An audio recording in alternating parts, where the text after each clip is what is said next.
Assalamualaikum warahmatullahi wabarakatuh. Halo guys, kenalin aku Ani Rimadani NIM 19 18 10 10 10 01 dan rekanku Gebrina Ardiah NIM 19 18 10 10 10 50. Di sini kami akan membahas suatu permasalahan mengenai maksimasi dengan metode simplex, di mana materi ini merupakan materi pada mata kuliah riset operasi yang diampu oleh dosen Bapak Abdul Rizky SSI MSI. Nah, contoh permasalahan yang akan kita bahas adalah seperti ini. Sebuah pabrik cat memproduksi dua jenis cat, yaitu jenis cat eksterior dan jenis interior. Untuk membuat kedua jenis cat tersebut diperlukan dua jenis bahan baku A dan B. Setiap harinya, bahan baku yang tersedia adalah 6 ton dan bahan baku B 8 ton. Untuk membuat jenis cat eksterior diperlukan 1 ton bahan baku A dan 2 ton bahan baku B. Dan untuk membuat jenis cat interior diperlukan 2 ton bahan baku A dan 1 ton bahan baku B. Dari survei pasar, diketahui bahwa permintaan untuk cat jenis interior tidak pernah melebihi permintaan cat jenis eksterior lebih dari 1 ton. Sementara permintaan maksimum untuk cat jenis interior adalah 2 ton per hari. Harga jual cat jenis eksterior adalah $3.000 per ton dan cat jenis interior adalah $2.000 per ton. Permasalahannya, tentukan kebijakan produksi optimal untuk kedua jenis cat tersebut agar diperoleh harga jual maksimum. Dari permasalahan tadi, dapat kita selesaikan dengan cara berikut. Pertama, kita tentukan terlebih dahulu variabel keputusannya. Jadi, di sini kita misalkan X1 adalah banyaknya cat jenis eksterior yang diproduksi dalam ton. X2 adalah banyaknya cat jenis interior yang diproduksi dalam ton. Kemudian kita tentukan fungsi tujuannya. Fungsi tujuannya yaitu maksimasikan Z, di mana Z sama dengan 3000 X1 plus 2000 X2, atau bisa kita tuliskan dalam bentuk sederhananya 3X1 plus 2X2 dalam ribuan dolar. Kemudian, kita menentukan fungsi kendalanya, di mana fungsi kendala yang pertama adalah X1 plus 2X2 kurang dari sama dengan 6. Fungsi kendala pertama merupakan batas ketersediaan bahan A dalam ton. Yang kedua, 2X1 plus X2 kurang dari sama dengan 8. Di mana fungsi kendala kedua ini adalah batas ketersediaan bahan B dalam ton. Yang ketiga, minus X1 ditambah X2 kurang dari sama dengan 1, di mana fungsi kendala ketiga adalah permintaan cat interior tidak pernah melebihi permintaan cat eksterior lebih dari 1 ton. Yang keempat, X2 kurang dari sama dengan 2, di mana fungsi kendala keempat ini adalah batas maksimum permintaan cat interior. Dan X1, X2 lebih besar sama dengan 0.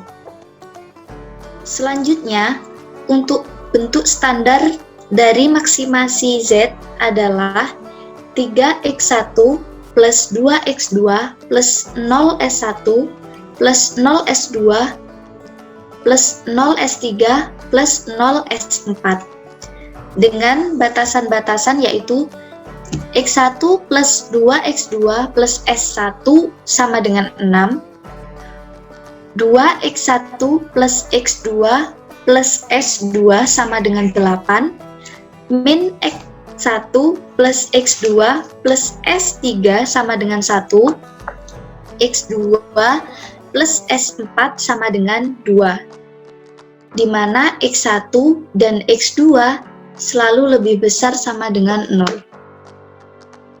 Untuk selanjutnya, akan dijelaskan oleh rekan saya, Gebrina Ardia.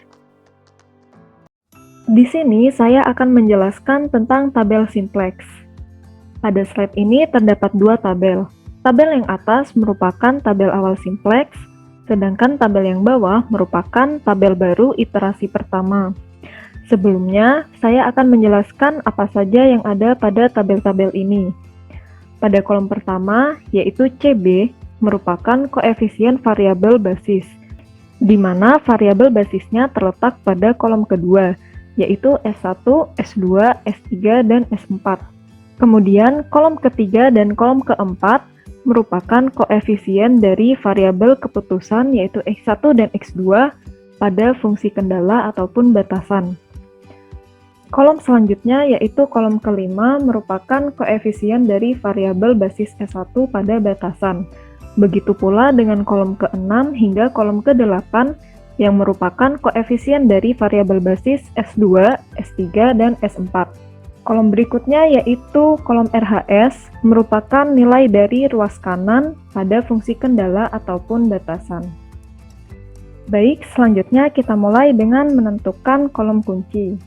Karena pada contoh ini merupakan kasus maksimasi, sehingga kita memilih nilai ZJ min CJ yang paling negatif.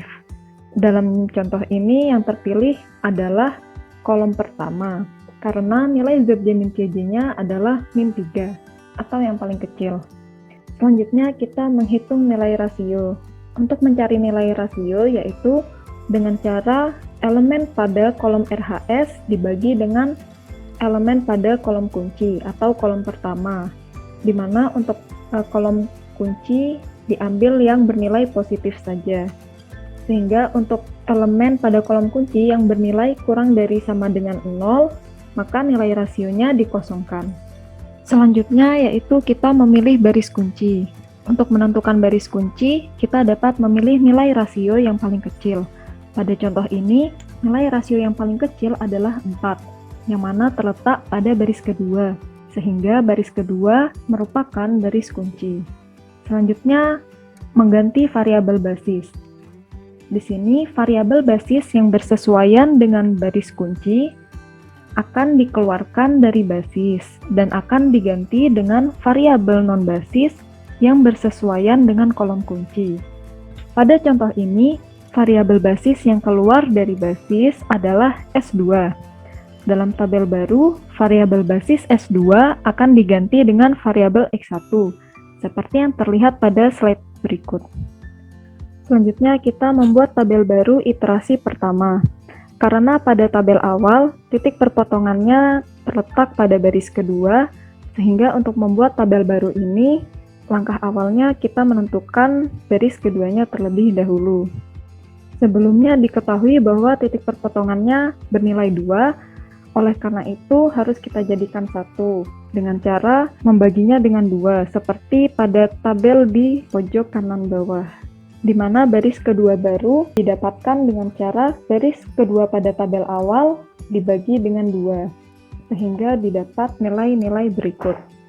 Selanjutnya, untuk baris pertama, didapat dengan cara baris pertama pada tabel awal dikurangi dengan baris kedua pada tabel baru. Untuk baris ketiga sendiri didapatkan dengan cara baris ketiga pada tabel awal ditambahkan dengan baris kedua pada tabel baru. Sedangkan untuk baris keempat sama seperti baris keempat pada tabel awal. Setelah kita mendapatkan tabel baru iterasi pertama, kita dapat menentukan tabel baru iterasi kedua. Sama seperti langkah sebelumnya, yaitu kita memilih kolom kunci dengan cara memilih nilai ZJ min CJ yang paling negatif. Dapat dilihat pada tabel yang atas bahwa nilai yang paling negatif adalah nilai minus 0,5 yang terletak pada kolom kedua, sehingga kolom kuncinya adalah kolom kedua. Selanjutnya kita menghitung nilai rasio. Sama seperti sebelumnya, nilai rasio didapatkan dari nilai RHS dibagi dengan nilai kolom kedua, sehingga didapat nilai rasio seperti pada tabel di atas berikut. Selanjutnya kita menentukan baris kunci, yang mana baris kunci diperoleh dari nilai rasio yang paling kecil. Pada tabel di atas ini, nilai yang paling kecil adalah nilai pada baris pertama, sehingga baris kuncinya adalah baris pertama. Karena sudah didapatkan kolom kunci dan baris kunci, diperoleh perpotongannya yaitu 1,5 yang terletak pada baris pertama dan kolom kedua. Selanjutnya yaitu mengganti variabel basis. Di sini variabel basis yang keluar dari basis adalah S1. Dalam tabel baru, variabel basis S1 akan diganti dengan variabel X2, seperti yang terlihat pada tabel di bawahnya. Selanjutnya kita membuat tabel baru iterasi kedua. Karena pada tabel sebelumnya, titik perpotongannya terletak pada baris pertama, yang mana nilainya adalah 1,5, maka akan kita jadikan 1. Dengan cara baris pertama pada tabel iterasi pertama kita bagi dengan 1,5. Selanjutnya untuk baris kedua pada tabel baru didapatkan dengan cara baris kedua pada tabel iterasi pertama dikurangi dengan setengah dikalikan baris 1 pada tabel baru. Untuk baris ketiga didapatkan dari baris ketiga pada tabel iterasi pertama dikurangi dengan 3/2 dikalikan dengan baris 1 pada tabel iterasi kedua. Sedangkan untuk baris keempat didapatkan dari baris keempat pada tabel iterasi pertama dikurangi dengan baris pertama pada tabel iterasi kedua. Setelah itu didapatkan nilai Zj-Cj. Karena pada nilai Zj-Cj sudah tidak ada yang negatif atau semuanya sudah bernilai positif, sehingga sudah tidak ada kolom kunci yang bisa dipilih.